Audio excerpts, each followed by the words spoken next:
What is up, guys? Blue Sun JRPGs here with another video, this time going over the RPGs that I've always wanted to play. Most of these games will be classics and games that you guys are well familiar with, but some of them will be some, I guess, more unique games as well too.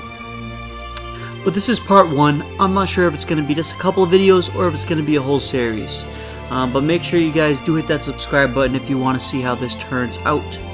But without further ado, we have the first game that I've always wanted to play. Now, I'm not going to say this is the game that's highest on the list, but it's definitely one of those games. This is in no particular order. And that is, of course, Skies of Arcadia. Now, this game originally came out for the Dreamcast in 2000. You guys know pretty much any game that came out for the Dreamcast has a ridiculously high price. And this really is no exception here.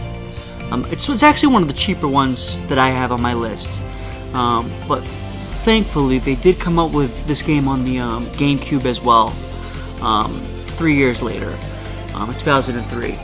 You know, I personally think if I do pick this game up, it's going to be for the Dreamcast. I don't see the Nintendo GameCube as a big RPG system.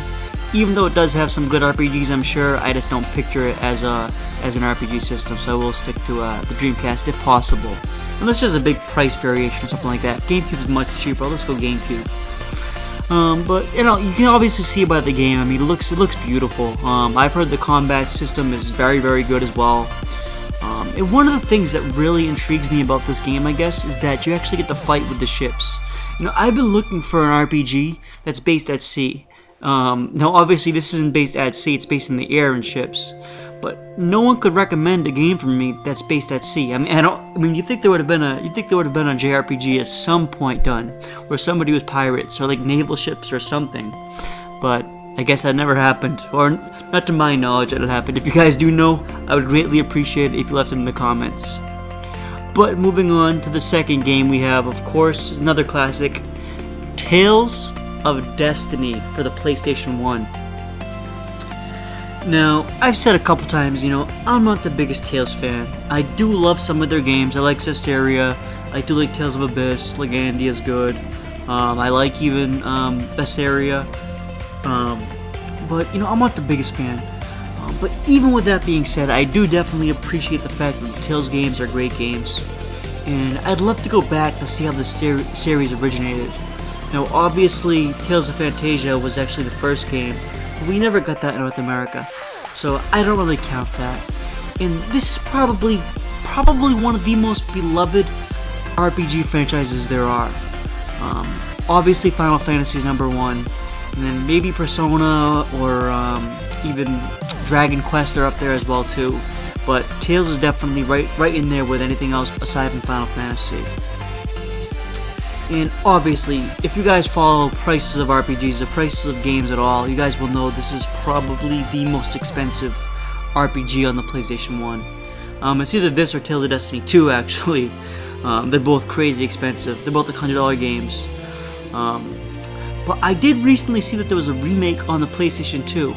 Now, it never came out to North America. But if it's region free and it has English subtitles, I might actually pick that up because I'm sure it's going to have better graphics and better gameplay mechanics as well. At least you'd hope from a remake. Now, people who've played this game said the combat is pretty damn good and the cutscenes are pretty good as well too. And you know, I mean, it's one of those games I feel like I have to play, and I feel it's like an RPG. As an RPG lover, I feel like I'm missing out by not having played this game. It's one of those games I've always seen and I've always wanted to try it, so it definitely makes a list as one of the games I've always wanted to play. And the third and final game for this episode of the games I've always wanted to play has got to be Earthbound for the SNES. It's actually been released multiple times since then for multiple consoles virtually. Earthbound, you guys will know, is one of the most expensive games, period. This game was going for about $250 at one point, loose. Just the cartridge alone was about $250. It has dropped down to about $135, $140, which has definitely got me thinking I might actually pick this game up. It's just one of those games too. I mean, how can you be an RPG fan and not play Earthbound? And I don't want to play these games virtually. I don't want to play this on the Wii console, the Wii shop. I know it's closed down now, or the Switch shop or whatever, but I want to pick the actual physical copies of these games. I want to play them that way. I think that's the way they should be played. For me, I'd rather not play games at all than play them that way. I don't know why, it's just the way I am, I guess. But Earthbound, I mean, what a cool premise. Where most other RPGs take place in fantastical worlds with dragons and wizards and stuff like that. This is kind of like the real world RPG. It's almost like Saturday morning RPG for limited run games on the Vita. And that's one of the things that really draws me into it, I guess. Is that it's such a unique experience than pretty much any other RPG I've ever played. And you know, I've heard that even the things that you actually use for weapons are pretty damn cool too. Like use like a baseball bat for a weapon, or use like just normal things that you would find in everyday life, like a shovel. So I mean, I think that's something that's awesome in RPGs. I'd like to see more RPGs like that. And you know, I mean, let me know what you guys want to see. I mean, these are just some of the games that I want to see. I plan on doing at least 1 or 2 more videos in this list. I have such a big backlog. I was gonna do it all in one video, but I didn't feel like going on for 25-30 minutes would be the best way to do it. But either way, guys, massive thanks for watching. I really appreciate all the support lately. If you guys could hit that like button, hit that subscribe button, I would really appreciate it.